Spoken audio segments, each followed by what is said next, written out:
Hello guys! Good afternoon! Welcome once again to the HR Cafe. Kamusta po kayong lahat? My name is Burns O. Kaasi. I am the co-host of Kuya Darwin Rivers for HR Cafe. Ano po ba ang HR Cafe? Ito po ang ating usapan at kwentuhan tungkol sa buhay, trabaho, at iba pa. Ngayon mga kaibigan, hindi po natin makakasama si Kuya Darwin because he is taking care of his mom in the hospital. So let's continue praying for him and his family. But we are also blessed today because we have here the external vice president of one of the largest HR communities online in the Philippines with 216,000 strong members. So if you're a member of the PHRG group, my friends, kilalang-kilala niyo po si Mr. Neil Lumakad. Hi Neil, nice to meet you for the first time here.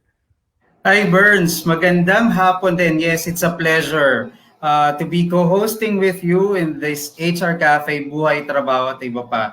I've been watching your shows, so this is now our third. This is our third episode. Yes, this is a third episode of HR Cafe, and thank you very much for inviting me, for having me over. And of course, it's unfortunate that Darwin cannot join us today. And yes, we would like to pray for Darwin's mom. And she will be recovering soon, I know, by God's grace. So, but thank you for allowing me to do this with Birds, of course. Thank you, Birds. It's my first time to also meet you. Thank you. It's our pleasure. So we will serve our audience. This is our public service practitioners around the country. So habang hindi pa tayo nagsisimula sa topic natin, guys, please start sharing the stream now to your friends. You can host watch parties, okay? And today we will be serving you with two important guests. Napakaganda ng topic natin ngayon, Neil. Very timely. Pakita lang natin sa audience natin yung ating serving. Bakit kaya tinatawag na serving? Maya-maya po ipapakita ko sa inyo yung slide kung bakit now serving ang tawag natin sa ating mga topics. So, Neil, ano ba yung nakikita mo sa screen na two questions natin for today? Very interesting, Burns. No, first question is that how can HR professionals be sensitive and diplomatic in delivering unfavorable news? This is very important, especially for us HR practitioners. Know how to be really sensitive, and diplomacy is one of the essential skills that we are to have as HR professionals. That's the first question. So very interesting. And the other one here is that how can we help employees remain sane and strong during this time of crisis? So two S's that we are to learn today: how to remain sane and strong. So keeping your sanity in check is very important nowadays. And of course, how to be resilient amidst the crisis that we are experiencing right now. So two interesting questions that I am sure will be answered today by our speakers, Burns. Yes. And of course, it's important for us to remember that HR is not just human resources, it's about human relationships. That's why it's important for us to learn these two important questions for today. Okay, so I'll go to the next slide, and if you're first time in watching the HR Cafe, welcome to our cafe. Here you will find timely news and updates. We will be imparting knowledge, experiences, best practices, job boards, new technologies, news, and other relevant things, no? That an HR practitioner needs to be successful in business, in life, and in whatever craft he is involved in. Ang mga servers po ninyo sa HR Cafe are the two here, no? Ngayon lang, wala po, hindi natin kasama si Coach Darwin. He's a multi-awarded HR executive and he is the founder of the Philippines HR Group. Ang makakasama niyo po ngayon, ako, si Mentor John Bernard O. Kaasi. I'm an HR L&D practitioner and an educator, online content creator, and social media influencer. And I also used to be a broadcaster on the radio, and I created the podcast and the Facebook live show Unboxing Catholicism. And I'm also a financial wellness consultant. Neil, baka gusto mong kwentuhan yung ating audience kung ano yung mga pinagkakaabalahan mo. Yes, glad to know that you're also in L&D, Burns. Right now in my company, I'm actually connected with SGS right now, and I work as talent development and engagement manager. So that has been my passion. I've been with HR for like 17, 18 years.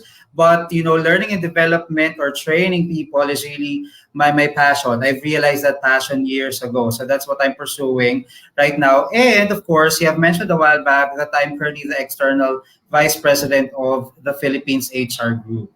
So those are the things that I do right now. Thanks, Bert. Fantastic. That's right. Guys, if you are HR practitioners, just comment yes there. And if you're in L&D, comment yes, yes. Dahil kami ni Neil ay with L&D. Now, we have a segment in the HR Cafe that we call the Word of Wisdom. So I'll be flashing a very short quote, and Neil and I will just give our commentary on this quote from one of the thought leaders of the 21st century. He's a known speaker and author by the name of Simon Sinek. So he said, the primary ingredient for progress is optimism, being hopeful. The unwavering belief that something can be better drives the human race forward. So, alam mo, napaganda nito, Neil, kasi right now we are facing a huge crisis of many people going unemployed, many people in the hospital, no? So, what can you say about this particular quote of Simon Sinek? And guys, please share with us your comments and your thoughts about this para mabasa namin ang inyong mga comments tungkol sa ating word of wisdom for the week and also reactions and questions for our guests later. Okay, Neil, what do you want to say about this? Yes, we would love to learn from them or hear from them. No, but for me, optimism is, yeah, as you said, it's key at this point in time. We aside from holding on to our faith, really have to be hopeful at this time of crisis. These trying times really require everyone to be optimistic at this point. Actually, in the present company that I'm in, we are thinking of introducing the concept of positive psychology, introducing that concept to our employees because positive psychology, part of the topic when we talk about positive psychology is really optimism. But when we talk about optimism, we also have to be in touch with reality, and that is what positive psychology is all about, right? So while you're very optimistic and idealistic at that, hopeful, but you have to be in touch with your reality as well. So, but I would agree really with what Simon Sinek said about this. Yes, and for now, thank you for that, Neil, for your words, commentary and words of wisdom. So guys, wag na po nating patagalin. We are so honored to have here with us as our first guest. Ipakita lang natin ulit yung slide natin, no?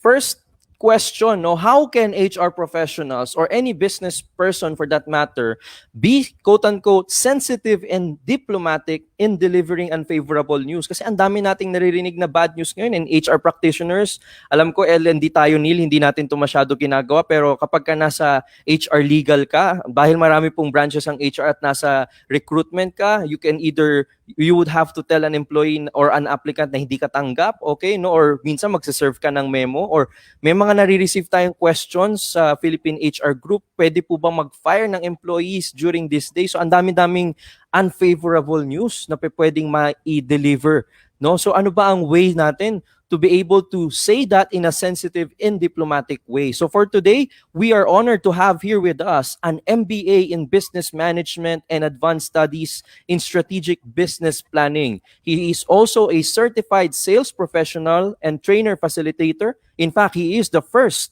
Filipino trainer consultant authorized by the Australia-New Zealand Strategic Marketing and Sales Association. So medyo mabigat pala yung guest natin, no? Bigating tao. He is a scholar, okay, in business management, business processes innovation, organizational dynamics, and people performance development. Siya rin po ay certified facilitator and coach ng emotional quotient and behavioral psychology sa New York through Daniel Goldman. Okay, ang dami po natin, we can read a lot, no, about our guest for today.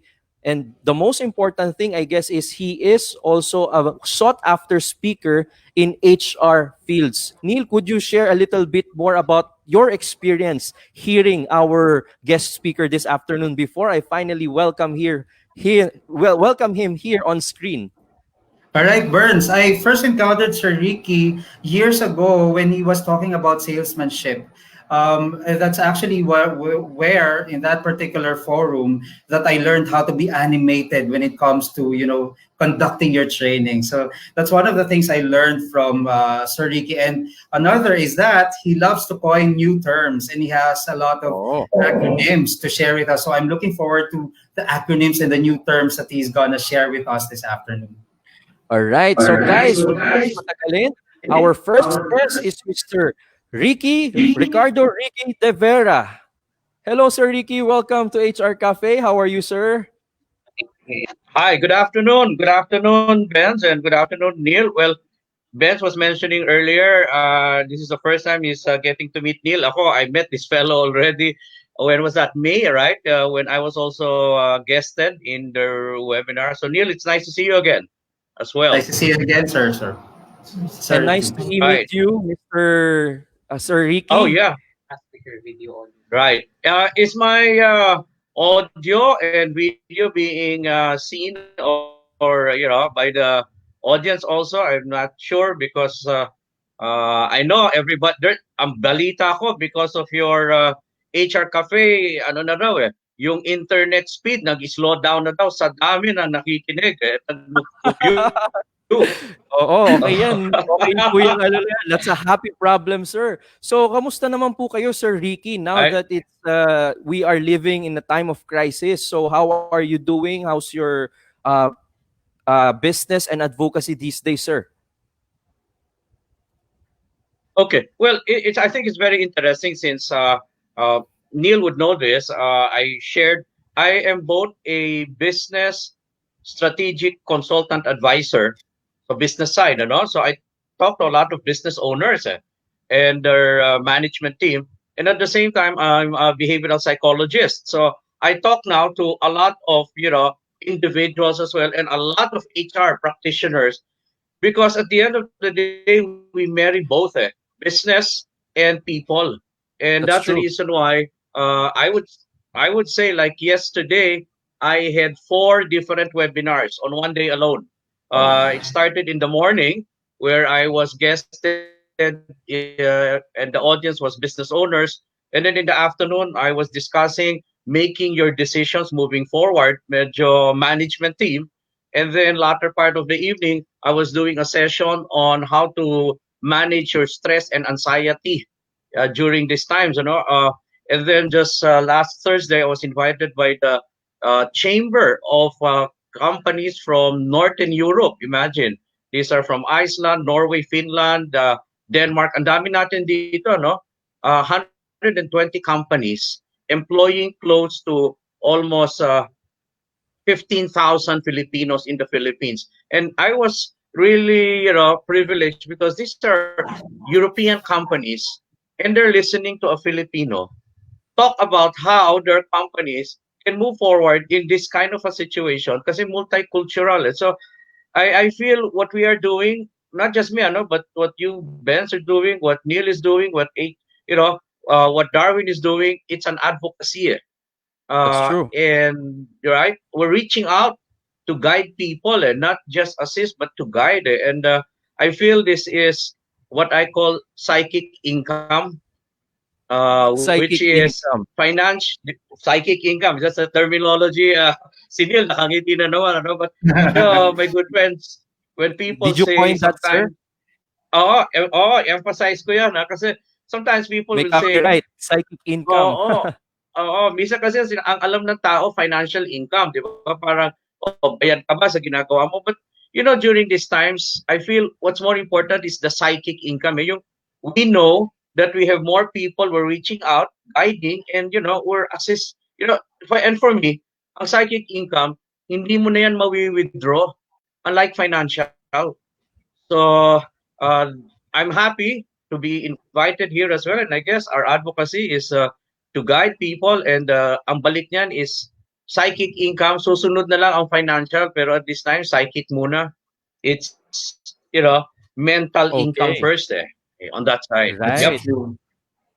Everyone is Okay. talking about mental wellness now, eh. 'Di ba? Kasi very important talaga yan, sir, at this point in time. I agree with you, sir. Right. That's true. Actually, That's we are true. And blessed, Neil, no? Kasi hindi lang si Sir Ricky ang kasama natin ngayon, no? So, bitinin natin ng onto yung audience natin kay Sir Ricky. I'll introduce to you also our second guest, although si Sir Ricky muna yung magpe-present sa atin. And then we have two experts in the house, Neil. So, guys, if you have questions on mental health, coping up with stress, we have two experts who will take care of you. Our second guest, okay, just to introduce him to everyone, is a good friend of mine. He is the president of the Association of Tomasian Psychology Alumni. He is the personal formation officer, mentor, and educator in the school where I also work, Paref Northfield School for Boys. He is a licensed financial coach like me, and he is our assistant unit manager in PruLife UK. Friends in the HR community, please welcome also in the show, although mamaya pa natin siya maririnig, Harold P. Colon. Magbati ka lang Hi. mabilis, Harold. Yes, hello, good afternoon, everyone. So this is my second time with Burns and Darwin's show. Darwin. So yeah, thank you for having me again this afternoon. And ang galing, no? Sobrang bigatin ng isa nating guest, no? So, si Sir Ricky. So thank you Exciting, no? Lahat. for inviting me along with Sir Ricky dito, no? So I hope that with this show you can actually help a lot of individuals. Great. Okay, so Harold, we will hear more from Harold later. But for now, Sir Ricky, you would like to share a presentation with us, no? So, do you want me to flash it on screen now for you, Sir Ricky? Hello, Sir Ricky. Yeah, Neil, well, it could be from your end or my end. Can you hear me? yes, sir. Do you Yeah, see a share yeah. screen Yes. button Okay. on the bottom? Okay, sir, you can try Oh, it. sure, sure. Let me be the one, therefore, to share this. And I'll also say, Harold, it's my privilege to also have you as part of the group. We're all colleagues at this point in time. Baka mas ano lang kasi ako, mas matanda lang ako sa edad. But yeah, okay. So I guess Neil would know this, and for the others who don't know it, whenever I speak or present, can I request all our listeners or our viewers? Ito lagi ko po sinasabi, please have an open mind, because I think Neil is a witness to this. I tend to not go with the crowd in terms of sharing. Medyo iba ang pananaw ko kasi. Uh, so I'd like people, I will respect their points of view, but I am being invited to share my point of view. So may perspective po ako na medyo kakaiba ng konti. So I'd like people to please kindly pay attention, listen to it. And anyway, there's a Q&A later naman. We can clarify that if you need clarification. Okay, so my good friends, a lot of people have been talking about, pati yung title mismo Sir, how do we deliver bad news? Doon pa lang, I usually say, teka, hold on. Pag sinabi mo na kasing bad news, automatically, ang approach mo is confrontational. So the title, I modified my slides a bit by saying, how to deliver unfavorable news. So ano pala, title pala, we have to be careful. What does that really mean? Well, honestly, it's about communicating bad news without causing panic. Because bad news in itself is something people would not like to hear. Tapos, pag kinommunicate open as bad news without understanding it, it causes panic. And I feel that Harold can probably explain this a little later from that perspective. So, I hope everybody is still open for me to continue. And, modify ko na. Okay. Sure, Now, sir. Neil and I will be asking you questions, and even Harold, if he wants to comment, pwede rin. Sige, sir. Okay. Thank you, sir. All right. Okay, so I'm moving now. Can you see my presentation slides? Fine, okay. So as I mentioned earlier, I am both a business advisor, consultant, mentor. So I am on the business side, but at the same time, I'm a behavioral psychologist and I facilitate personality programs. So I am working towards balancing the business owner and the employees. Okay, that one for me is so critical. Okay. And I've been invited in not only in the Philippines, but in Asia, in Europe, in the US, to really take an appreciation of what's happening. Okay. So because of that, I also have created some personal development webinars tied up with business as well. Okay, so I go now to where we are. Okay, the people are talking about the new normal. Okay, and the way I look at it is the new normal is still a work in progress, just to be clear about it. Sa akin, as a business advisor, hindi pa ho talagang solid ang appreciation na ano ba talaga magiging new normal. But there is already a semblance. And because of this semblance, nakikita ko po, I can see it will affect company owners, it will affect employees, and it will affect families. We can associate families. Okay, particularly because of the work from home concept, where suddenly we brought home our office work, right? So if you think about it, hapon nga. I was talking about this in one of the webinars in David. Sabi ko, ang challenge kasi dito, ang work, dinala mo sa bahay. Eh, ang bahay, ang intindi ng Pilipino, eh dito, magtutulog tayo, kakain tayo. So, there's really going to be that struggle. Okay, now, under the new normal or as it is today, ang nakikita ko, ang company owners will probably be looking at four critical issues. Will I maintain my business? Will I sustain my business? Will I grow or will I wind down? Honestly, there are companies, many companies are probably on the sustain, maintain, or wind down. But I've heard of companies who are in growth, such as if you're into the logistics, if you are into pharmacy, di ba? If you're into medicine, growth ka ngayon. So hindi po lahat is winding down or surviving, di ba? Nagpo-grow. Mas marami, of course, yung winding down or maintaining or sustaining. Kumbaga, ang tawag nila survival mode. For employees naman, anong nagiging challenge sila? Will I keep my job? Will I keep my job, but will they add more work to me? Or will I lose my job? Okay, so sa employees din, ano yan, may agitation eh. Ano kaya ang mangyayari? And then for the families, because of the work from home nga, nagiging challenging. This is my own way of looking at it. Mas nagiging challenging ang work-life balance. Because ngayon, trabaho mo nga sa bahay. And then I'm also doing this because I'm a go negosyo mentor, ano? And I'm helping now a lot of individuals and families to do what is called home entrepreneur. So if you guys are interested, or any of our viewers, please get in touch with me. I'm doing now home entrepreneur. Hindi to big time entrepreneurship. Hindi big time ito. It is an entrepreneurship that you can do while you're at home. Pero nakikita ko po, ang kinakabahan ng maraming pamilya ngayon is yung schooling ng mga anak nila.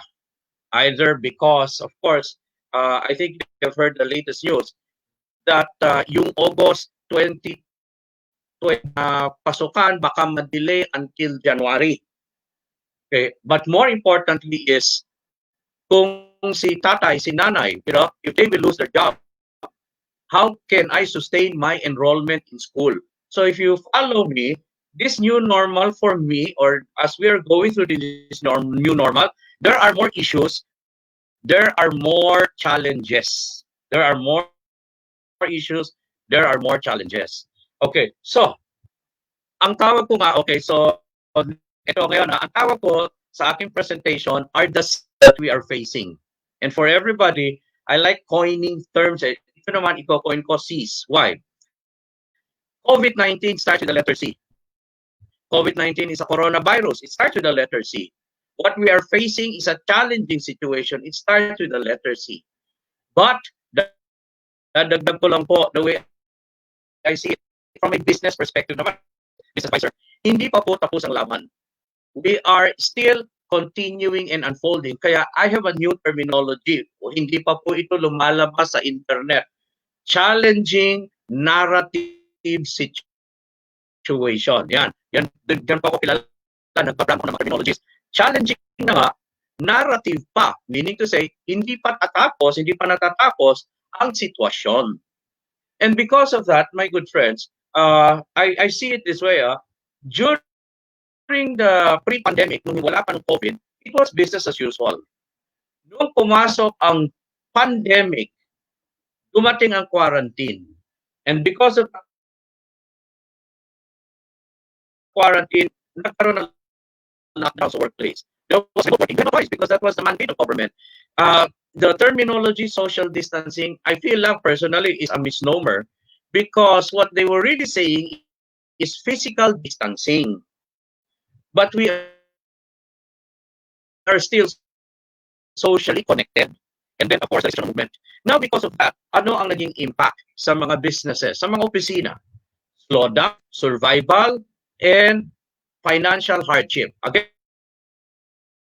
as I mentioned, I need to be very careful. But what I can say is, economic briefing like work Okay, Vera, I do work for so ETI, and all narinig these po are ba our natin government ng agencies. maayos si Hindi Sir ho Ricky? lahat ng businesses nag-slow down. Hello, Sir Ricky, can you Yeah? hear us? Can I be heard? Okay, before I Neil, can you continue. hear us clearly?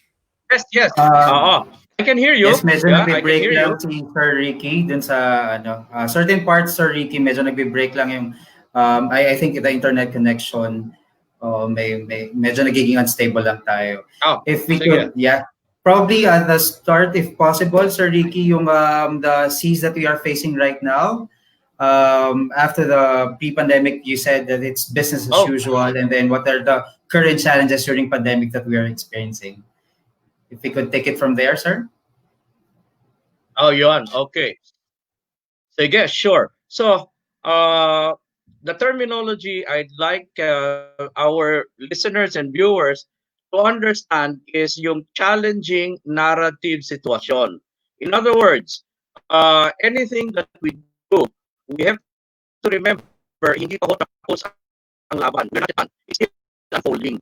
So, kaya nga po, if you'll notice in my presentation, during the pandemic, meron ako linagligan, during pandemic at saka post-pandemic, ang biggest challenge talaga dito po, hindi pa natin alam kung kailan ang post-pandemic. Because hanggang may pandemic, it's still during the pandemic, and to be honest about it. And if you have heard, ang latest news just this morning is if ever the earliest antidote for the COVID-19 might come out in October this year. So in other words, yung during pandemic mo, hanggang October pa yan. Or ang sabi nila, at the worst, January of next year. Okay, so if you think about it po, yung post-pandemic ay malamang yan, matagal pa yan. It's still going to be a little longer. So what is happening now, marami pong mga kumpanya na because nagkaroon na tayo ng GCQ, nagde-decide na sila, which I will not question. Kasi ano naman po yan, right ng isang company. Ang tanong ko lang po is, are you sure your decisions at this point in time, we're still in a pandemic, is a decision you can sustain? Yun po ang aking tanong sa lahat. You don't even have to be HR. You are the business owner. At kung HR ka, yun din ang tanong ko sa'yo. Sure ka ba na yung decision na sinabi sa'yo ng may-ari ng company mo, ang sinabi sa'yo na executives, yung bang decision na yan, masusustain yan?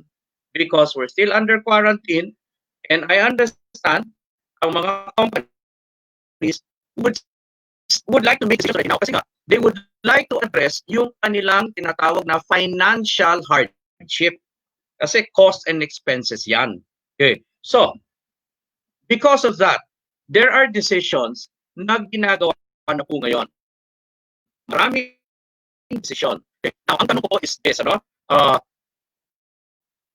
retrenchment. Ito yung mga words na nadidinig ko po to people that I talk to some of my clients, to my FB followers, to a lot of people who's, when they question the FB, the webinars, sir, magkakaroon daw kami ng retrenchment. Sir, paano po ang termination? Sir, early retirement layoffs. Okay. If you try to think about it, ladies and gentlemen, retrenchment, termination, early retirement, layoff. And I appreciate yung first two Sundays ng HR Cafe, you have our lawyer there. Yun po ang nagiging question ng marami. Right? Kaya tumagal yung inyong Q&A, pero I appreciated it. Nakinig po ako doon and I viewed it. But this is what I was asking myself. Who will deliver the news to the people? Yung retrenchment, termination, or that is a reality of what is going to happen. Pero who will deliver the news and how will it be delivered to the audience? Yun ang biggest challenge ko po. Particularly nga because hindi pa ho tapos ang laban. We are still in a pandemic. Okay. At as a business consultant and advisor, ito po nare-realize ko sa maraming sitwasyon. And for those who are listening or viewing, I hope you can relate to this. Yung magde-deliver ng message, meron akong tinatawag na metaphoric phrase. Ano yon? Pag hindi mo gusto yung message, shoot the messenger. Okay. I know some of you siguro natawa doon sa sinabi ko, but that is a metaphor. Ibig sabihin nun, in the back of some people, di ba? Parang, bakit yan ang message mo? I-terminate ako. Bakit yan ang message mo? Ako ang mariretrench, di ba? And, pag sinabi natin shoot the messenger, ibig sabihin nun, yung audience, yung sinasabihan ng message, will blame the person who told them the news instead of the person who decided on the news. Can you follow me? Nadidinig ba ho ako doon? Neil, Benz, did people hear that, what I mentioned there? Shooting the messenger, ang tendency is yung audience, i-blame nila yung nagsabi sa kanila ng news, hindi yung nag-decide ng news. Yes, sir. We heard that. Right. And for me, that is going to be interesting. In other words, when you deliver the message, you could lose your friends. When you deliver the message, and I was in HR also for 4 years, though, unlike our two hosts here, no? But I realized when you deliver a message to people, they don't look at it positively, particularly kung unfavorable message. Yan. Okay. Tapos ang sasabihin pa natin, keep calm, please don't shoot the messenger. Personally, again, papasok na yun dito yung pagka-behavioral psychologist ko, no? Naintindihan ko po from the business side, kailangan magkaroon ng cost and expense management. But when that means there is retrenchment or termination or, downsizing, ito ang aking perspective naman po. During these times, and we are not in normal times, ano po? We are in disruptive times. Yung recipient's state of mind and psychological condition does not warrant that person to keep calm. Ito po ang aking pananaw. Madaling sabihin, keep calm. Pero ang tanong, sabihin mo yan sa isang tao na nasa bahay, work from home, di ba? Nakikita niya yung pamilya niya, nahihirapan na. I feel at this point in time, if you even tell an audience, keep calm because of this message, I feel you are shooting yourself on the foot naman. Because dinidiktahan mo sila. And bablend ko lang po ito. During these times, it is not, for me, healthy to tell people to keep calm when you deliver the not so favorable news. Alam ko ang tanong nyo, Professor, so anong gagawin namin? Do we still need to deliver the news? Correct. But this is now where I'm coming from. Ito po ang aking mga advice ngayon. If you are delivering an unfavorable decision na kasi i-deliver mo as an HR, particularly, because I know we have a lot of HR practitioners listening now. Make sure you are not deflecting the importance and the essence of the moment.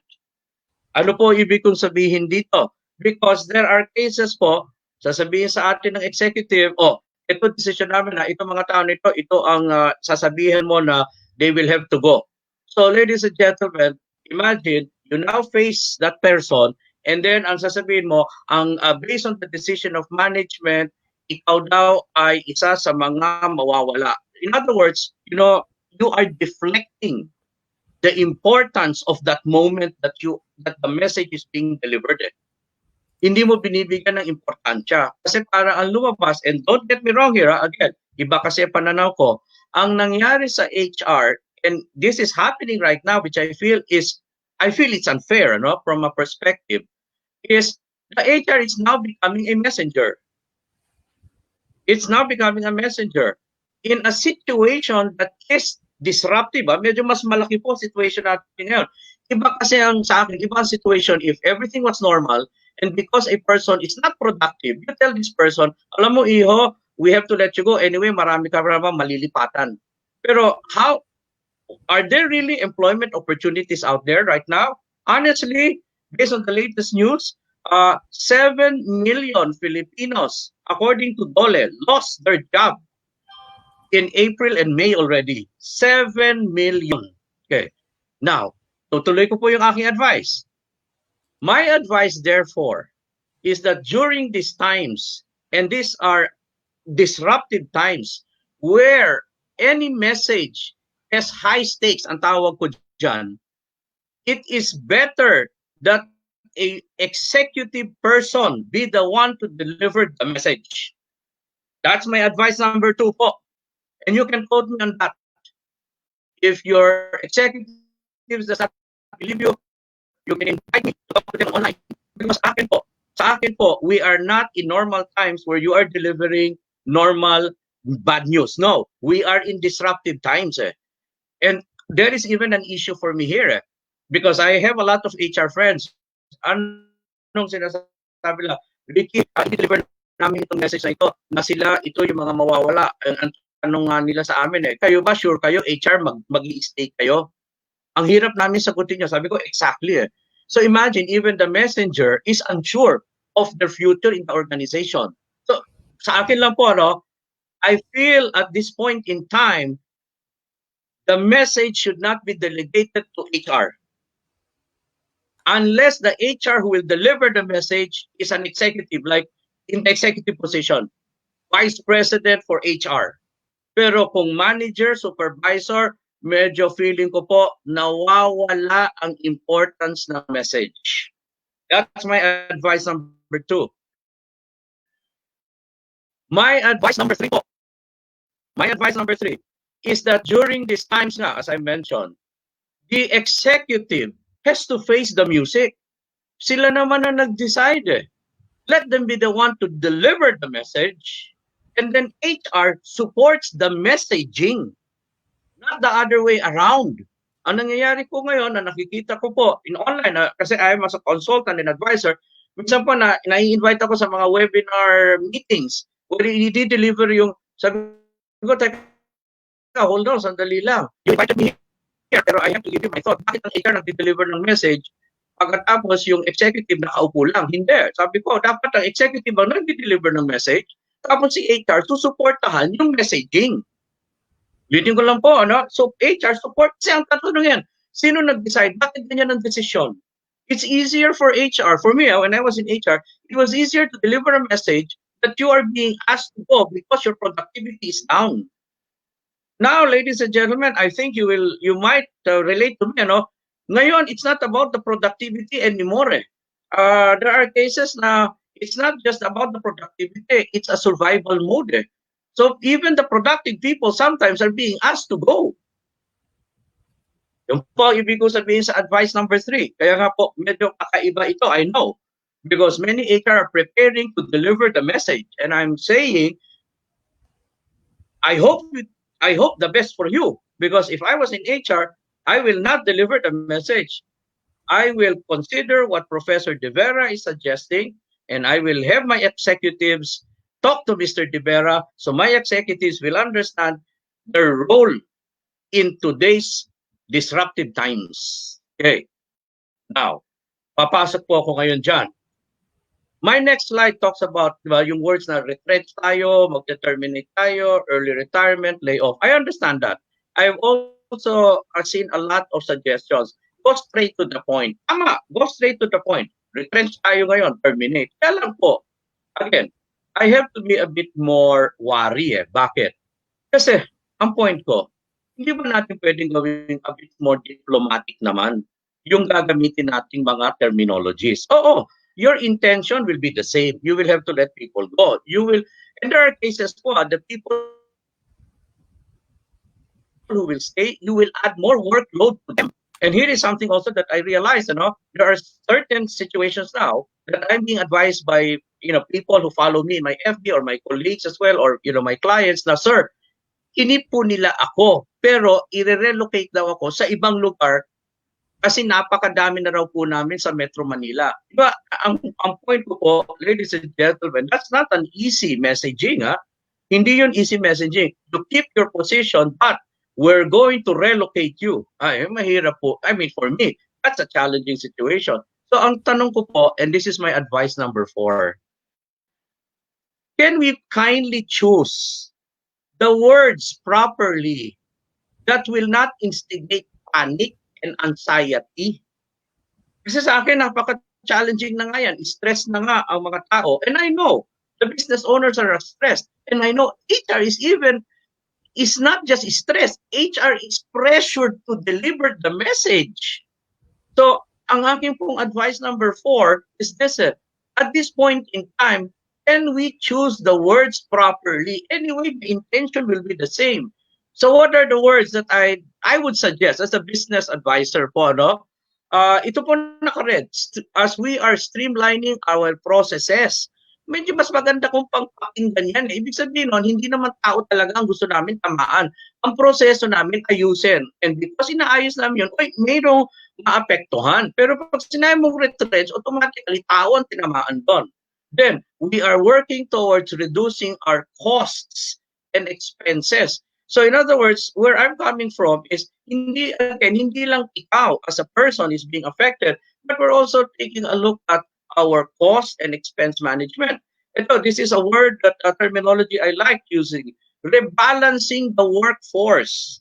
Kasi pag sinabi pong rebalancing the workforce, it means to say, we might retain you but assign you in another department or another location.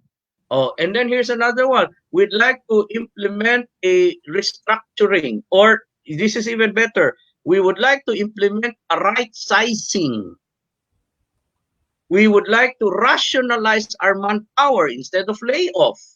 Okay. Or we are forced to downsize our operations to be so yung pong mga nasa red is what I am advising. At this point in time, let us be selective of the terminologies we will use po. Kasi nga, ang nangyayari is sensitivity is so strong today. Okay. Then, my good friends, I will go into my advice number 5. Okay? Contextual versus content. Ano po ibig sabihin nito? I have been attending again as a business advisor and consultant.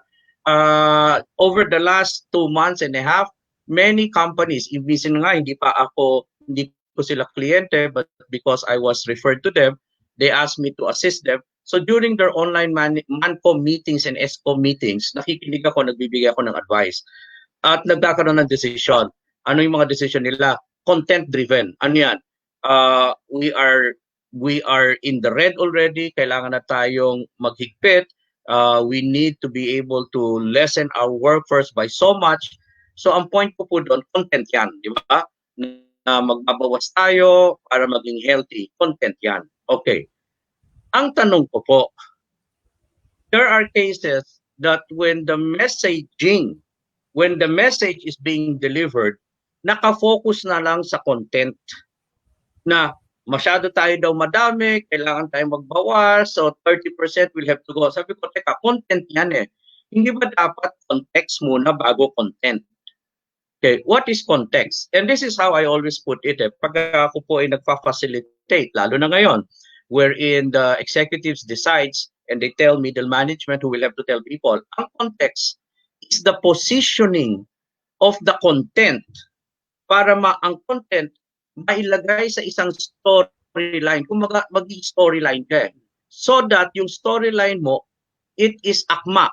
It is appropriate to the situation that is happening right now. In other words, hindi pwedeng content lang. Kailangan context before the content. That's why my advice number 5, start with the context, yung sitwasyon, okay? And then deliver the content. Kung ano yung gusto mong sabihin, but you have to end with the context again. You cannot end with the content. Na parang ganito, di ba? Pag end mo ang content, so the following, or you will have to go, okay, tomorrow, we'll meet again para we will tell you ano yung package. Hindi po ganun sa akin eh.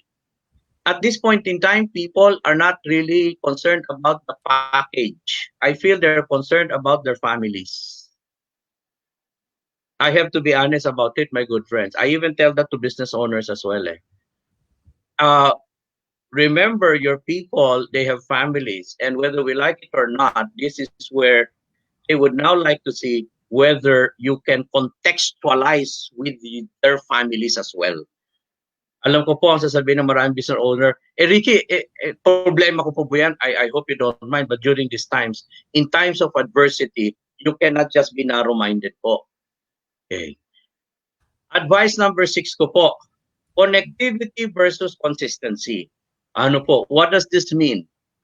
Consistency is dapat po yung HR at saka yung executive and other department managers dapat consistent daw sila sa delivery of messaging. So logic, accurate, fairness para pag tinanong, ako ba ho talaga yung matatamaan? Will I be the one that will be affected that you have to let go? Yes.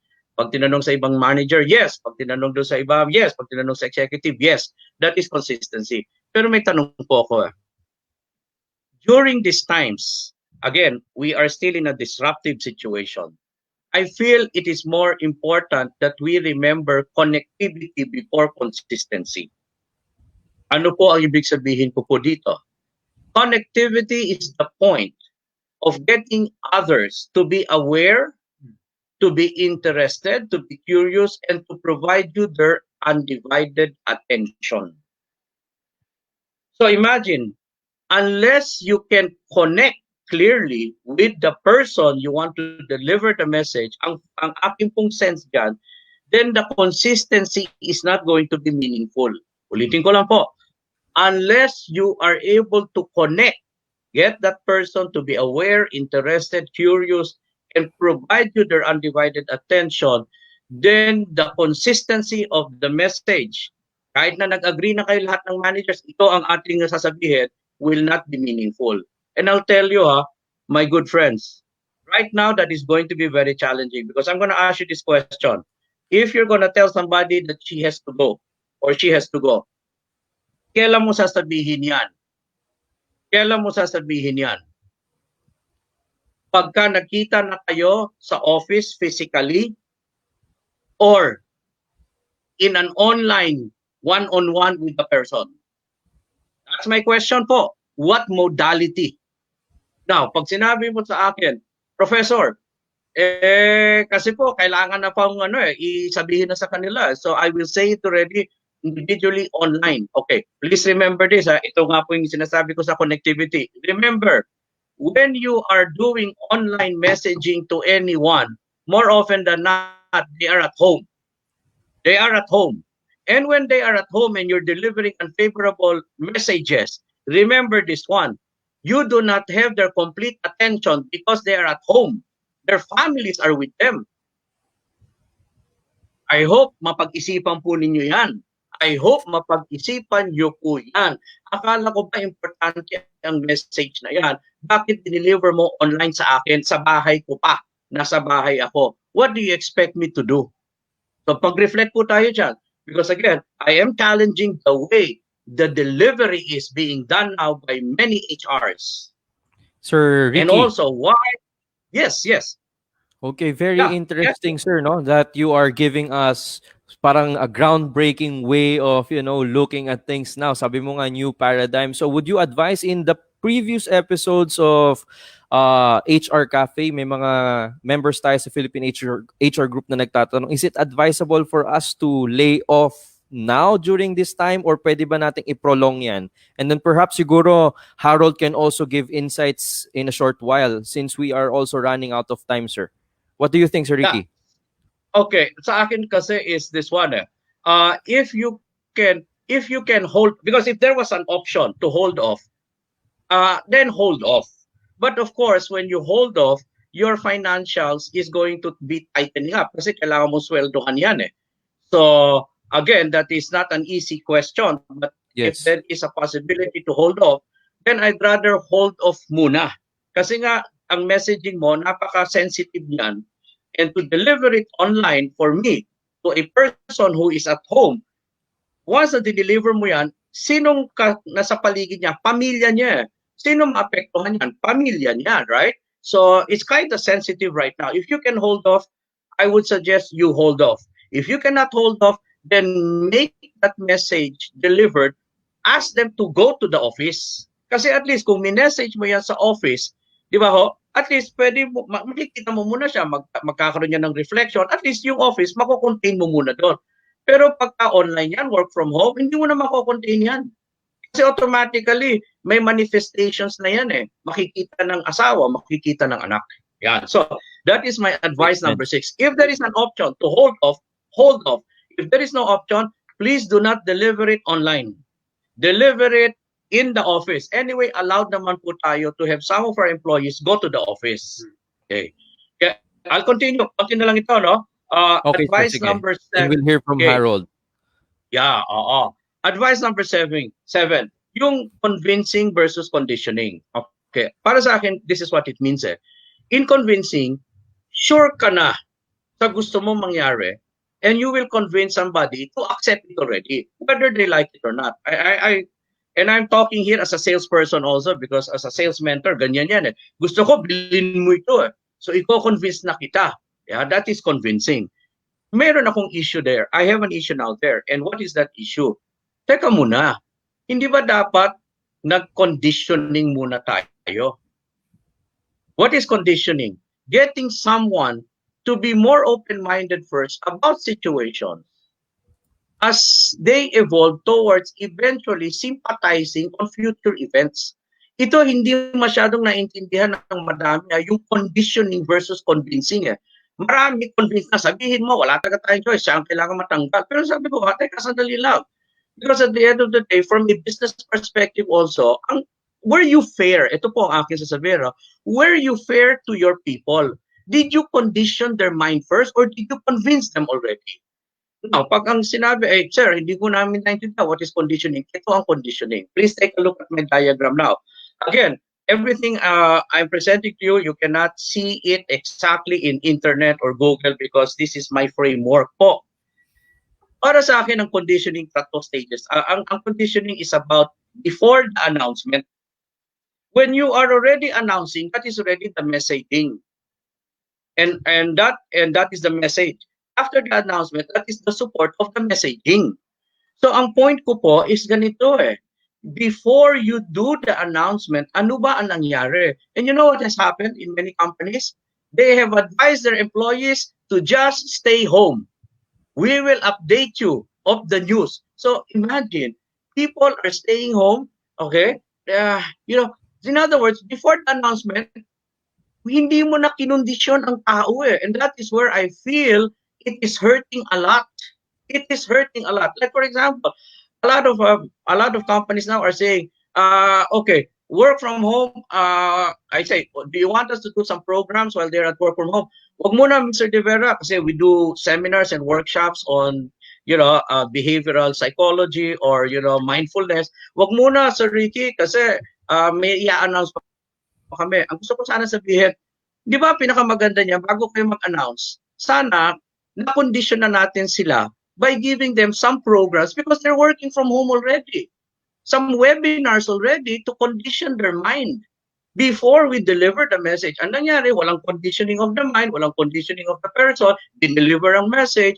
Ang nangyayari, ang conditioning nangyayari after the delivery of the message, which I personally feel, sayang naman, pinaabot mo pa doon.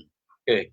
And that's why my advice number 7 is your company providing the necessary condition strategies right now before you deliver the announcements. Because otherwise, if you are not, I feel you are unfair. Your management is unfair. Sir, ngayon lang po namin nalaman yan. Okay, now you know what are you going to do. Yan po ang tanong ko. Kung hindi mo alam yan, now you know what are you going to do. Will you still deliver the message or will you rethink first on how to condition before you deliver the message? And I'll be doing this closing now. Ang tanong kasi, sir, pag sinabi niyo pong conditioning, ano ba ibig sabihin yan?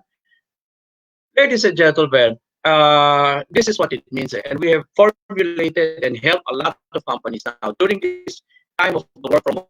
Kaya busy rin po kami kasi ang dami namin ginagawang support ngayon sa mga kumpanya.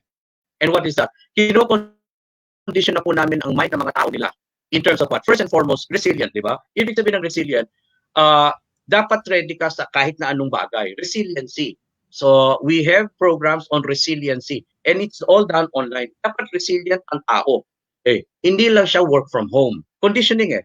Next, we also have sessions wherein yung mga tao, ginagawa na po namin sila ng self-discovery, yung ano ba ang ibang potential mo? Kasi pag hindi mo ginawa yan, ang tao, masyadong dependent sila sa trabaho na lang. Trabaho. Pag in-announce mo na, wala ka ng trabaho, ang hirap niyan. So we do it now. Before the announcement, there is also this self-discovery. I hope you don't mind po, I would not really look at team building as appropriate as of the moment. Kasi ang ibig sabihin sa akin ng team building, all for one for all, di ba? So ibig sabihin yan, dapat walang tatanggalin.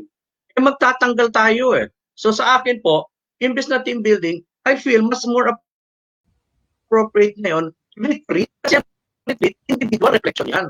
And we do retreats online for people, crowds of 30 to 40, retreat online. Para mas naintindihan nila, alam mo marami ka pang potential. Para ready ka sa news. I hope I'm making sense, ha? I hope I'm making sense here. Then, reassessment yung tinatawag na mindfulness. So, ano ngayon ang plano mo? Okay? Kasi kinokondisyon ka na namin in resiliency. Pero, kasama ka ba sa tatanggalin? Hindi muna namin sasabihin sa iyo yan. Because we want to prepare you first to condition you. So, we also have doing that now. And then, we help people to find out how can you trigger now internal passion to continue moving forward, regardless of what will happen in the future. Kasi yan ang takot ng tao fear. At dito sa recalibration, maganda po ito kasi minsan na isasama namin in the webinar yung kanilang next of kin. Like for example, sino ngayon ang pinakamalapit sa iyo dyan sa pamilya mo kasi work from home pa. Yung aking pong eldest na anak, isama natin sa session. Ay, anong ganda po ng impact. Kasi they need the support of the family with whatever is the message, and that's called the recalibration po. And finally, revitalization. And revitalization means to say, the people now, the employees, the managers are now ready to move forward. After this conditioning, tsaka mo ngayon ibigay ang message. That's where I am coming from. Okay, so I have also placed there, please, if there are things you'd like to clarify, we are more than willing to help, definitely. But these are my 7 critical advices to people listening right now that I'd like you to please kindly consider seriously. Okay, Neil, Benz, that's my presentation. I'd like to share to people. Wow, thank you so much, Sir Ricky. Neil, any insights? Ako ang dami kong napulot doon, no? Parang nakakagising yung presentation ni Sir Ricky being an HR practitioner. He made a lot of sense. What can you say, Neil? That's true. Marami talagang insights. No? Very insightful yung presentation ni Sir Ricky. If there's one thing that I remember, no, kasi there's that approach, Sir Ricky, di ba yung parang hamburger approach? When you're mentioning about, context before, situation first before the content of the situation. When you're delivering, that's, I think, one of the basic things or fundamentals when you're delivering an unfavorable news, right? Na parang hamburger approach siya. Correct? Parang ganun. That's a sandwich approach that I have learned from others. But yes, I agree with everything that you said. And really contextualizing everything and making sure yung conditioning that you mentioned, also a lot of C's, pero talagang totoo yan. And siguro that also validates our efforts, if I could just share. Kumbaga parang before, na napunta talaga sa new normal o yung sa situation ng aming mga employees, we condition them by having or introducing new programs about coping with change and how to be more resilient, etc., while everything is happening. So para na-condition na sila, and then when we are delivering a not so good news or unfavorable news, it's not as hard anymore, as difficult to be accepted by our employees, that being the case. Yan. So nakikita po natin mga kaibigan sa screen yung summary po ng sandwich or hamburger approach. This is very useful especially for practitioners who are in employee relations and performance management pag nagbibigay ng feedback. Di ba, Neil? Medyo nakakakabang magbigay ng feedback sa empleyado. So halimbawa, you can start by saying good things about the person, affirming and recognizing and acknowledging someone's contributions, and then ipasok na yung context, yung sinasabi ni Sir Neil, important. So, Neil, sampulan nga natin yung audience natin ng feedback. Gusto mo bang magbigay ng quick sample ng feedback or I don't know, paano ba? Si Sir Si Sir Ricky Sir, ano ba? siguro would be the best because Oo. ako I am also in the light of let's say yung performance management as you mentioned, no? Pero Sir Ricky siguro yung maganda yung nasa situation tayo ng crisis kasi it's more challenging right now na nandito tayo sa ganitong situation and paano nga ba, yung simple lang, in simple terms Sir Ricky, na paano ka nga ba talaga magsasabi using that approach? O, kunyari Sir Ricky, kami ni Okay. Harold yung empleyado. Dinamay ko si Oo. Harold. No? Sige, para makita ng audience natin how it plays out in real life. Okay, this is just from my perspective. Again, just to put everybody on board. I guess being a business advisor consultant, I really get to talk to the executives. Okay, and I hope you don't mind, Kaya, as sinasabi ko sa mga executive, it is at this point in time, you have to show your true leadership. Ba't ka nagde-delegate ng critical news sa HR mo na ang nag-decide naman, executive. That's where I'm coming from Kaya pag ang HR, ang hirap niyang i-explain Di ba? Para bang bakit ako ang tinanggal yung gano'n So, for me, this is, again, I hope you don't mind because that's what I'm challenging now and executive ka man din, leader ka, tapos nag-delegate ka. Now is not the time to delegate. So for me, this is how I will do it. I will say, HR, this is the decision of management in relation the processes. Hindi ko pwedeng umpisahan ng tao. Kasi pag tao, parang nangyari, pinag-initan mo yung tao And again, whenever I am coming into a company as an advisor or as a consultant, I do not look at the people right away. I first ask the owner, what do you plan to do? What are your processes? What are your procedures? Right? So that ang reason is not the people. It is your processes and procedures. So for me, this is how it should be. If you can, this is how you should be. The an executive doesn't have to be the owner, pero kailangan executive yan. Okay? VP Mancom at or least. operations Okay. committee member. Should be the one to say, or Mancom or operation, etc. should call first the HR. This is how the decision of management came about this situation. Because HR is lost. Hindi niya alam ang financials, hindi niya alam ang operations, correct? Ang nakakaintindi niya, executive. So, minsan naawa ko sa HR messenger. So, for me, it's like this. So, HR, I will first talk to the person, but be there. Because HR for me is messaging, not message. Are you still with me? Sana Yes, po, yes. wag akuin ng HR yung message. Ang akuin niya, the messaging, yung support.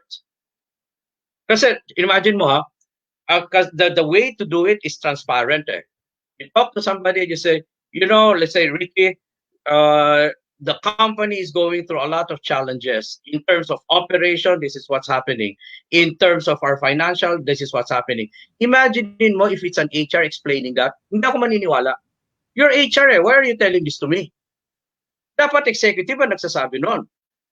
So an executive will have to first break the ice. This is what our organization is going through right now. I'll be candid about it. Yeah, I'll be candid about it. The last thing that we would like is to touch people. Ang lalim nun. We were first taking a look at our operations. We were first taking a look at our processes. Are you with me? Kasi kung Yes, hindi ang yes, sir. mangyayari dyan, Context. sacrificial Kawawa ang tao, sacrificial lambe. So, let the executive be clear about these are the things that we looked at. These are the things that we tried. Now, because of this, there will be implications. And that implication would mean for a reason that people now will have to be contributing. And I'd like to use the word contributing. Next point I'd like Okay. to share. Ano pa rin ito executive, hindi HR pero si HR nandun. Kasi 'di ba, pwede ka naman mag-online na yung executive si HR at saka yung person concerned. And please remember, ladies and gentlemen, I strongly suggest also, please do not already announce to everybody that there will be a retrenchment. You are just creating panic. Yes, yes. Yun ang ginagawa kasi, di ba, nagtatawag na agad. In the next few days, you will know who will be taken away. I mean, parang hello. Napaparalyze ang Okay. tao So for me, transparent and candid. Jang. All right. Sasabihin ito. And then, based on that one, and so because of that, there will be contribution from the people side. Ang pinakamaganda nga dyan po, if you ask me, yung executive, sabihin din sa tao what they will do in their behalf. Like I have heard of some Okay. companies, ang sasabihin ng executive, and show you our contribution, the executive will not get a 14-month bonus. Are you with me? So Ang it ganda builds nun, di ba? Yung leader accountability. ko, exactly. Tapos sabay papalo ngayon ng HR. Now that we All have right. heard what the decision of management is, as HR, this is now how we will support and guide you towards that. Papasok ang HR doon. That's where Okay, I would thank you like so much. to come from. The common kasi is, Oh, yeah. Yun ang akin lang ha. Yun ang akin lang ha. yes, I sir. want the executive to get involved. Right. So, Yeah. meron tayong mga, Sir Ricky, may mga Facebook viewers tayo na nag-agree, and thank you for sharing your perspective. Neil, before we go to Harold, would you like to share some more insights or questions perhaps, Neil? I couldn't agree more with what Sir Ricky said a while back, no, that this time of pandemic is a true test of leadership. Eto talaga yon. And I would really agree that the executive would communicate, and the HR will be there to support, not HR owning the message, but supporting that message. And clear communication among the executives and the HR people is crucial at this time. That Great. is very, I mean, fundamental, vital at this point in time. Tsaka gusto ko, Neil, yung sinabi ni Coach Ricky, ni Professor Ricky, no, na present yung management and yung HR in the delivery of the message. It's also showing that the company has a united front in battling, in dealing with the issues brought about by this pandemic. Sir Ricky, thank you so much. Agree. How I wish we had more time, and we wanted to ask more questions from you, but we hope we can have a part 2 of this with Sir Ricky in depth. Basahin ko muna yung comment ni Anthony. Neil, sabi niya, tama, this is the best time to educate employees about the situation of the organization. This is the best time to condition, guys, condition, priming, no? And I think emotional intelligence is the best tool to assist and help organization on how to deal with their employees work from home. And now, nabanggit na rin ni Anthony yung emotional intelligence. We have here another expert with us, and he's on the other side. Kumpletuhin lang natin yung story loop, no? Kanina, it's the how to approach delivering bad news from the perspective of the management going down to the employees. Now, if you are now the employee who will be receiving this bad news, how are you going to deal with that? And how can we remain sane and strong during this pandemic? So, please welcome back here with us. Hindi naman siya nawala, pero ngayon, it's his time naman to share with us his insights and perhaps his reaction. Si Sir Harold P. Colon. Hi, Harold. Yes, good afternoon. So napakaganda nung mga sinabi ni Professor Ricky, and thank you for that. I learned a lot also, no, from Professor Ricky. If there is something na talagang tuwang-tuwa akong binanggit niya is yung conditioning part, no? Yes. Because actually in this time of pandemic, if there is something that we can actually learn in this particular situation, is that mental health is actually as important, no, as our physical health. And in our organization kasi, we started also the Tomasian Mental Health Responders, and for 10 weeks we have already catered to more than 1,000 individuals who are asking help regarding their mental health. No, we provide mental health support to those individuals. Actually, nag-rest lang kami ng 1 week kasi yung mga volunteers din namin, they also need to rejuvenate. No, but we are going back this starting tomorrow, to cater again to the needs of those individuals who need mental health support.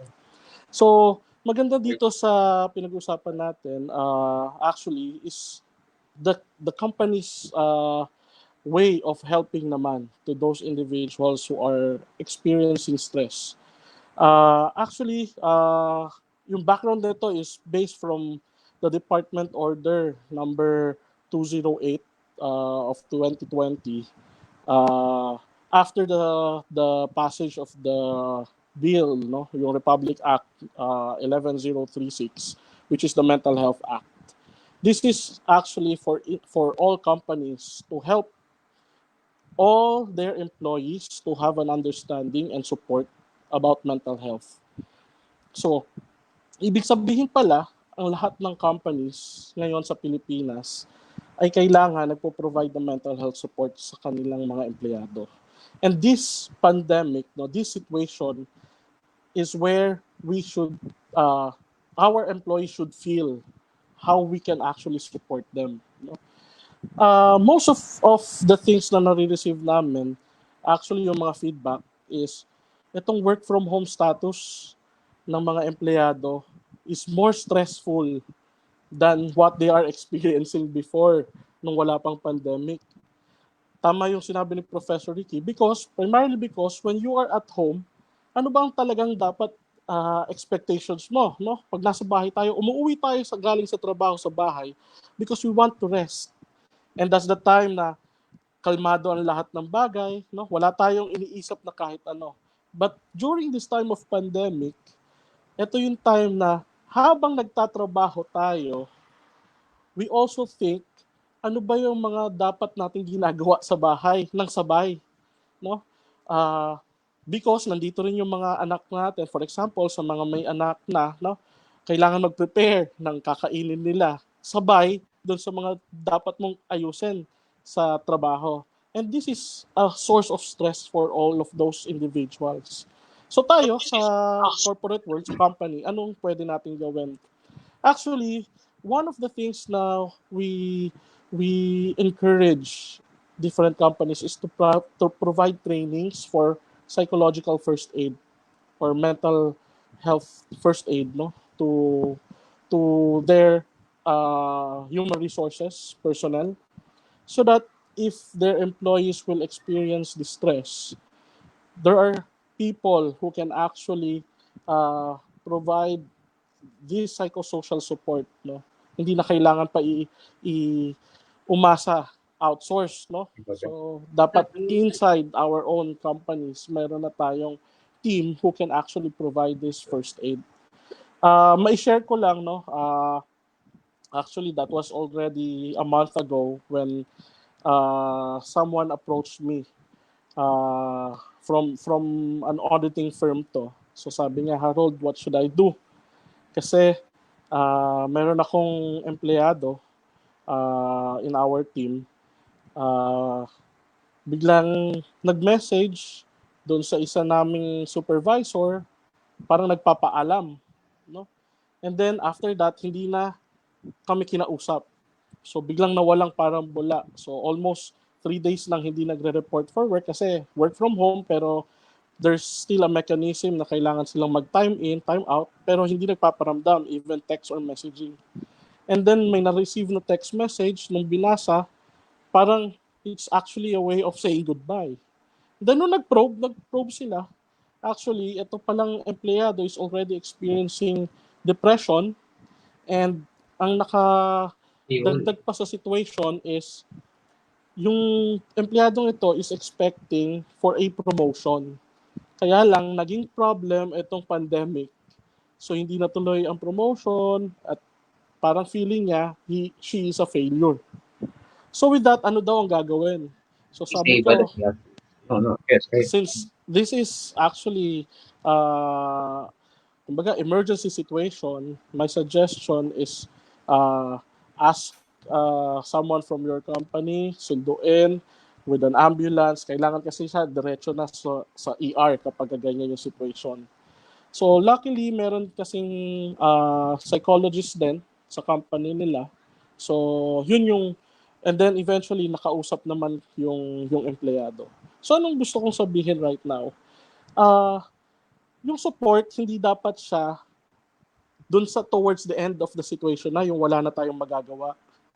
It should start from educating our employees, no? So which is also part of the bill of the law that was already passed, the mental health law. Dapat ang lahat ng companies meron siyang psychoeducation program.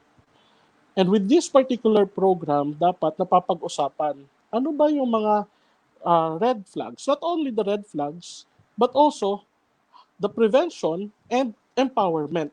So dalawang bagay siya. So you empower your employees so that they will be able to understand ano ba yung nangyayari sa kanila. And part of this empowering our employees ay yung self-understanding. They need to understand, nasaan na ba ako right now? Ano ba itong nararamdaman ko? No? So, and with that, when they understand themselves, they already know, hindi na to, hindi na to yung usual ako. Therefore, I need to ask help. So, with that, because you were able to provide psychoeducation program, alam nila hanggang saan ba yung sitwasyon na dapat okay pa ako, hanggang saan yung sitwasyon na kailangan ko na humingi ng tulong. Okay? And we also encourage yung providing a psychological first aid program for the company. With this, in our simple way, no, number one, yung active listening. It's important that there is someone in the company na pwedeng lapitan ng mga tao, na pwedeng kausapin nila, no? Of course, in this situation na meron tayo, kailangan din natin mailabas kung ano yung nararamdaman natin. So we need to talk to someone. So active listening skill is very important, especially for HR practitioners, kasi especially kung ikaw yung nandoon sa employee engagement, no? Kailangan alam mo, kilala mo kung sino yung mga tao sa company mo. And then number two, we also encourage na not to pathologize kung ano yung mga nararamdaman ng empleyado. When they approach you, and then nagsabi sila, ganito po kasi nararamdaman ko, most of the time, malungkot ako, most of the time, madali po akong umintang ulo, there's a tendency for individuals to pathologize things na yung tipong meron na palang iniisip mo na kagad na depression yan, no? You're diagnosing already. So ito yung isa sa mga bagay na we want also to prevent, no? Pathologizing. So we need to actually understand na what you are feeling right now is okay. Kung nasa-stress ka, you feel anxious kasi hindi mo alam if tomorrow may trabaho ka pa because of the situation of the different of our economic situation, no? Yung company mo ba nakakapag-operate pa? So isang bagay kasi 'yon na nagpapalala nung mga bagay na iniisip ng mga tao, no, right now. So let them understand that tama lang yung nararamdaman mo, no?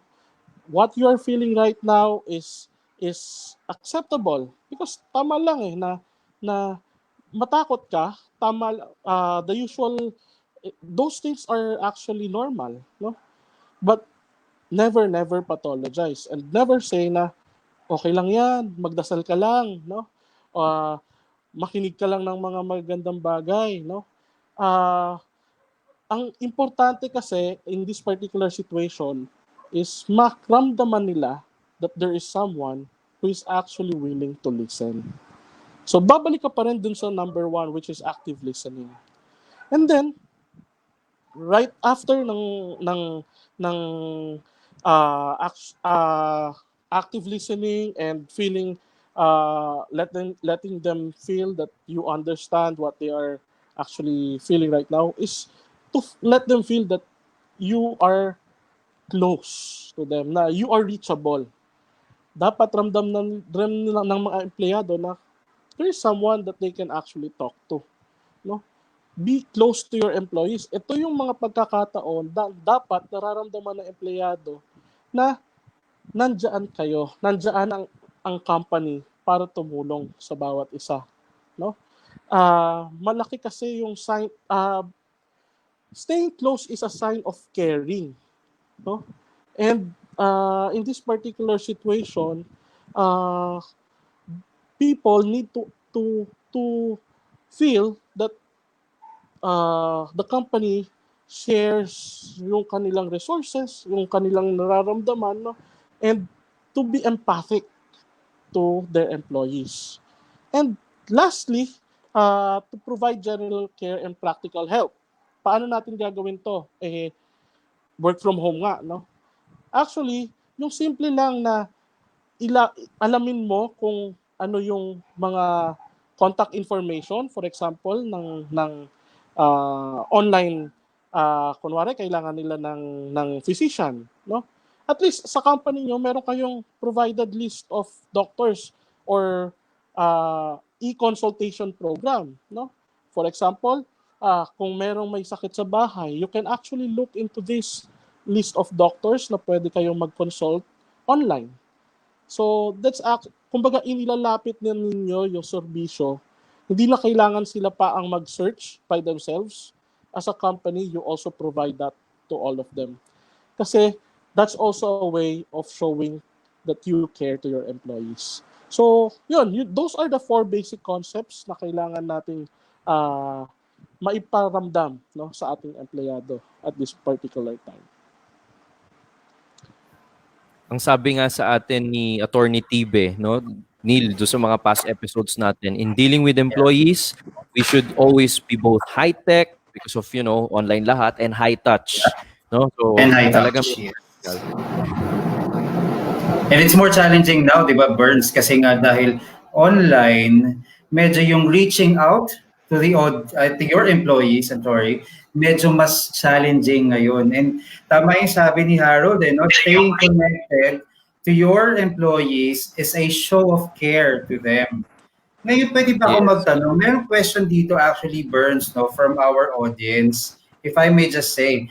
Kasi, I could understand the role that we are to play for HR professionals in the scheme of things and how we are dealing with this situation. But for us HR professionals, how do us HR professionals maintain a healthy mental state, being in the center of everything? Who do we turn to for help should we experience pressure, stress, and disappointments? This was asked by, this question was from Maria Lolita Pablo Cada.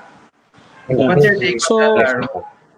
Yeah, actually, in our organization, then even our psychologists, they have their debriefers. So I would also suggest that in every organization, you also ask someone to debrief you. Kasi most especially if you're the ones who are experiencing so much stress, lalo na if you're the ones who are tasked to deliver bad news, no? And there are times that your employees will also approach you asking for help. So these things are actually sources of stress. And with that, you also need someone to take care of you. No? So maybe you may also ask someone, a psychologist, a counselor, to debrief you, to talk to. No?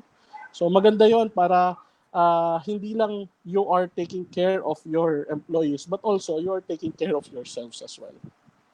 Siguro on the part of the executive, as what Sir Ricky was saying, Professor Ricky was saying, siguro isa sa mga magandang magagawa ng isang executive na isang company to take good care of my HR team. Meaning if I could provide for them a psychologist at that, na talagang mag-aalaga naman sa nag-aalaga din sa mga empleyado, that would be awesome if I may use the term. Di ba, Sir Ricky? Want to unmute ba? Yeah, I agree. I mean, ang tawag ko nga dyan is have a support group. And like me, for example, I have a support group. And they are, also there to support me, and I am there to support them. And there are cases that they might not be also, although of course Harold said if you can get somebody in the company, that's good.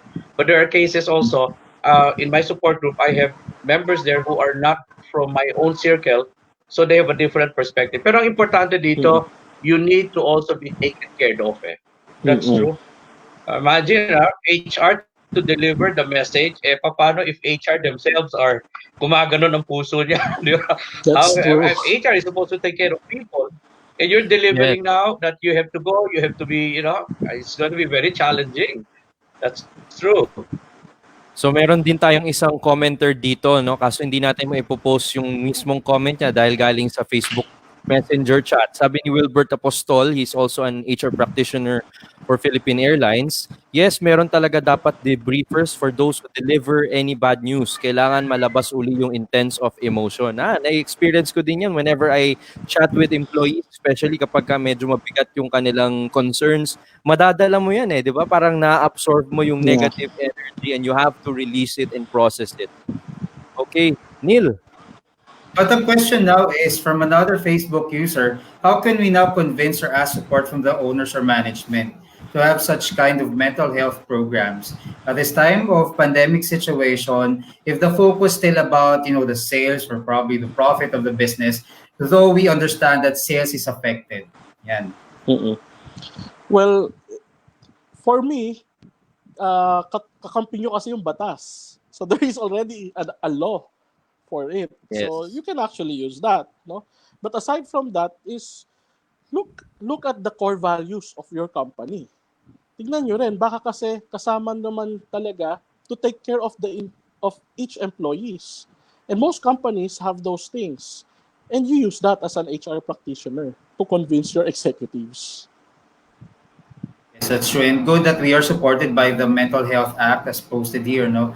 11036. No, it's good that we have that because not really prodded is the term, no, but we are reminded of these things, no, itong particularly taking good care of the mental health, not just the employees, but also the ones who are providing care for the employees. And that's of course the HR professionals. All right. Yes, Burns. Okay, I meron just like tayong mga comment. I just like to Sige. add something. Yeah. Yes, Sir Ricky. Go ahead, sir. Look, yung the one who asked, there's something somebody here was talking about. But we understand our sales is important and they have to bounce back. I don't know if you saw that mayroong isang Facebook user. I'd like to, although it's not here in this session right now, no, but actually next week I have a session for all sales practitioners of what they are missing out in their bounce back. Sasagutin ko po yun kasi sa totoo lang po, ang pinaka-pressured ngayon is sales. Pero picking up from where Harold was coming from, I totally agree. The next challenge for the second half of this year, mental health, because sales is now going to be pushed to recover and bounce back. Yes. Naaawa ako sa salespeople. Maghahabol benta sila.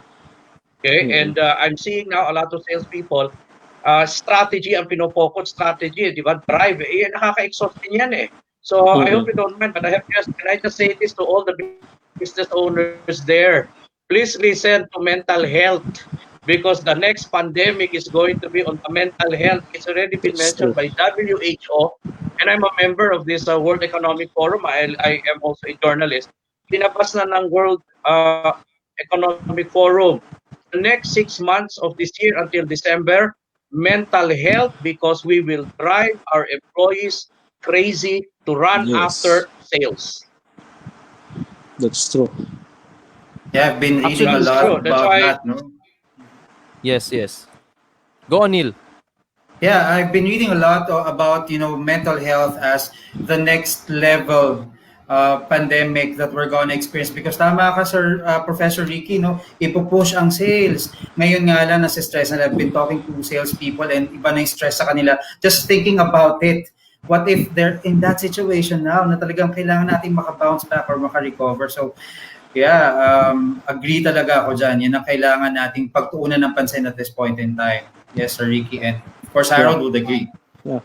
And also, Okay. aside from that, kasama pa yung PTSD niya because of those individuals who actually had people, yung mga relatives who experienced this pandemic, yung actual experience na nagkaroon ng sakit sa family, and even our doctors who are experiencing stress, So next thing is also yung post-traumatic stress disorder. So we really need to be ready with this as early as now. Great.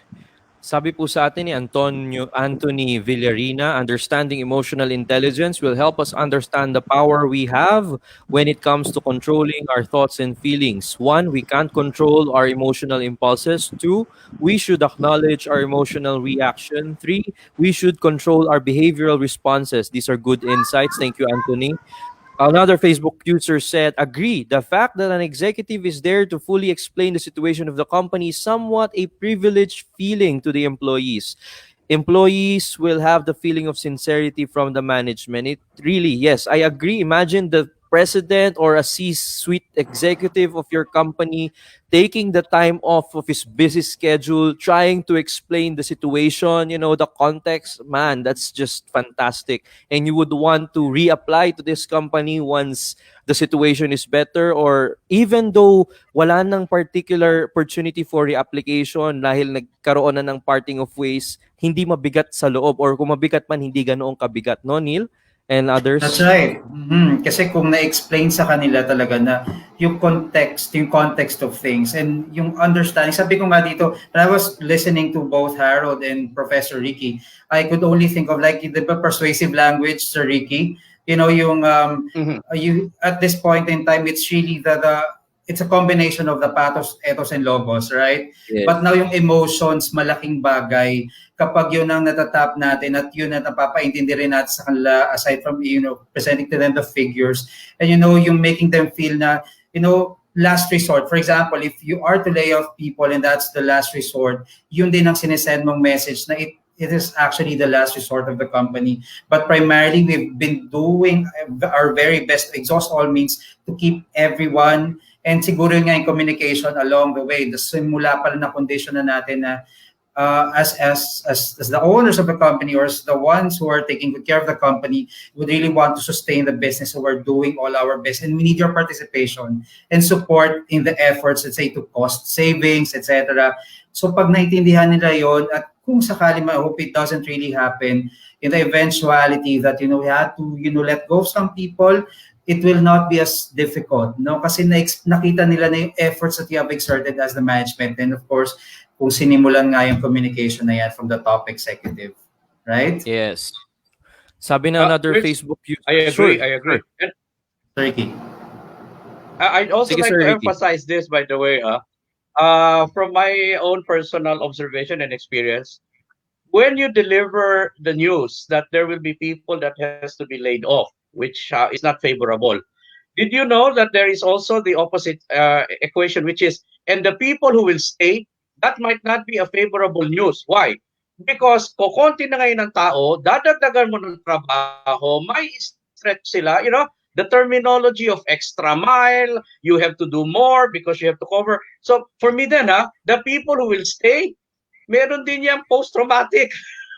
That's also good. It's not just the good news. It's not just the bad. So that's why for me, tama si Harold, we have to look at it. If you're HR, it's the complete story. Those who will have to go, they will be stressed. They will be anxious. They will be those who will stay. I'll tell you, you will ask them to do more. You will ask them to cover for more.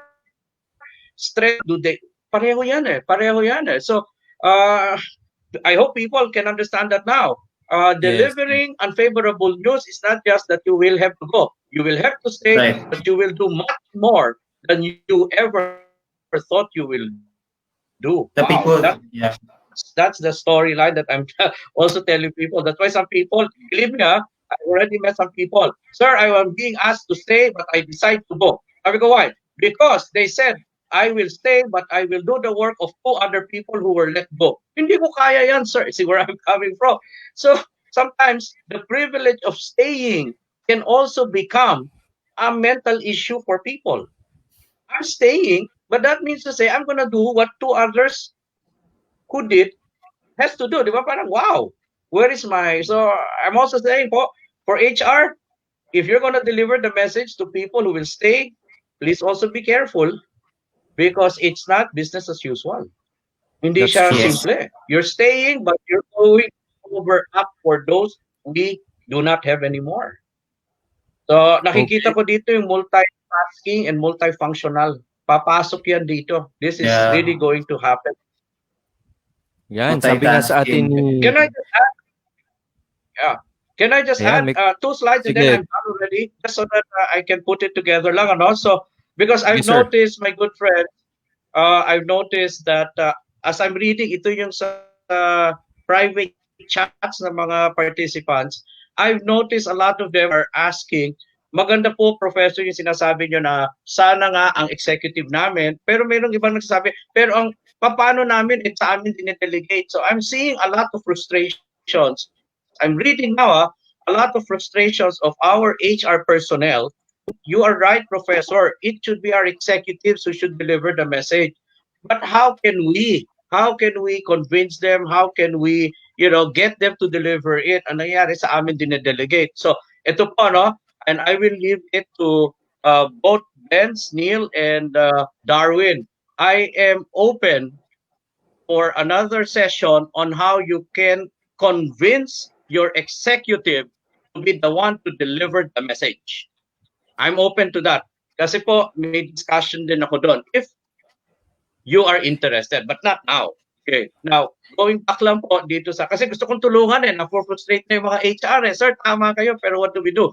Anyway, for those naman po who would like to go on that conditioning, as I would like to mention, we have already crafted this. So, if you would like to know more about this, yung resiliency, reflective, reassessment, these are webinar sessions that we have crafted already for companies for the conditioning of their employees and for the conditioning of their HR people. I would strongly suggest po, please get in touch with me. I have an FB page po. Nandiyan po nakasulat dyan. Ricky De Vera, MBA, CSP, CMP. I also have my email. I have my mobile number because I believe that we are now in a crossroad and we have to make decisions. Yes. Okay, you have to make decisions. And whatever is the outcome, do not regret it because it has made you wiser. So I hope that with this one, people will reach out. I know it's very challenging. Ako naman po, I'm willing to also support this advocacy that Neil, Benz, and Darwin is doing, and of course, as Harold is also sharing as well. So yun ang sa akin po na you got to make that decision. Kung naniniwala ka it has to be an executive, then what do you do to make sure it's your executive who will deliver it? Kung naniniwala kang we need to do conditioning, then what do you do? Please get in touch as well. And Burns, That, there's That's all. already Yeah. that Thank you for request, that no? one. Yeah. Burns, there's already that request, no? Yes, how to convince session, please. If we yes, can oo. have that session. Sige. Yes, Now, but Harold, would you like to...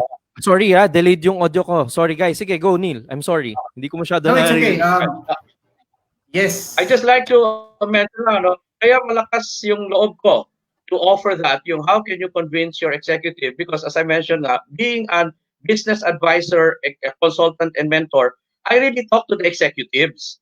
So imagine, I'm going to help you convince them. And I have a process that can be usable. Kasi Yun.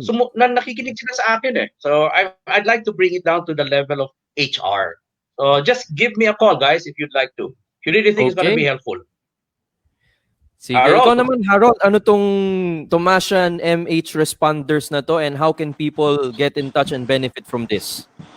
Yeah, this is actually our program for those who are in need of mental health support. So you may actually go to our page, Tomasian Mental Health Responders or TMHR.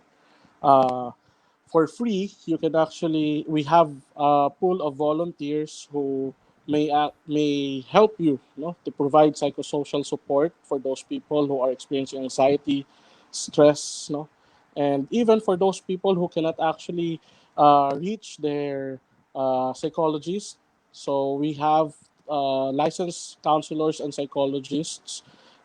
Since because of this quarantine situation, hindi pa rin yung iba hindi pa rin makapunta sa kanilang mga psychologists. So if it is really in need, you may just sign up and then we will connect you to our volunteers.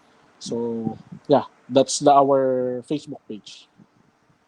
Okay, super thankful po ang buong Philippine HR Group sa ating dalawang napakagaling na guest for this afternoon. Neil, siguro last message na lang before we close. Sorry po guys, nag-overtime tayo ng 11 minutes now, but I think a lot of people got so much value from today's session. So if you got, if you got inspired and had valuable insights for this afternoon, comment lang kayo dyan guys, inspired, as Neil gives our closing remarks, being the Yes. Executive Vice President of the community.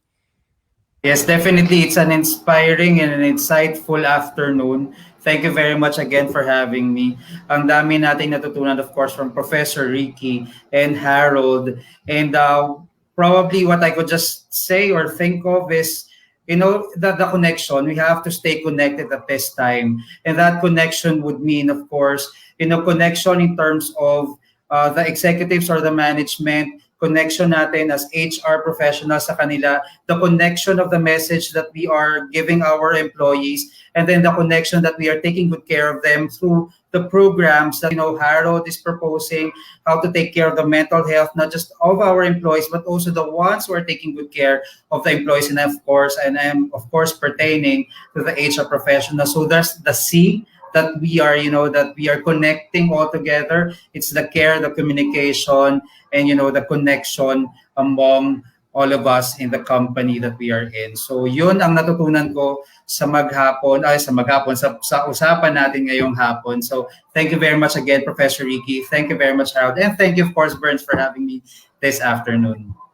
All our thanks. I'm sure Darwin is very, very thankful that we had the honor of having you, Neil, in the show this afternoon. So guys, ito pa rin po ang HR Cafe, usapang buhay, trabaho at iba pa. And we will see you next week, Sunday, same time, 3 p.m. And if you want to have more HR content, be sure to be part of the Philippines HR group. We are also greeting all of our viewers from different pages online, from HI Media Broadcasting Network, from the School of Life, from the Young Filipino Speakers, from the Prudent Psychology, Prudent Psych pa, tama Harold, no?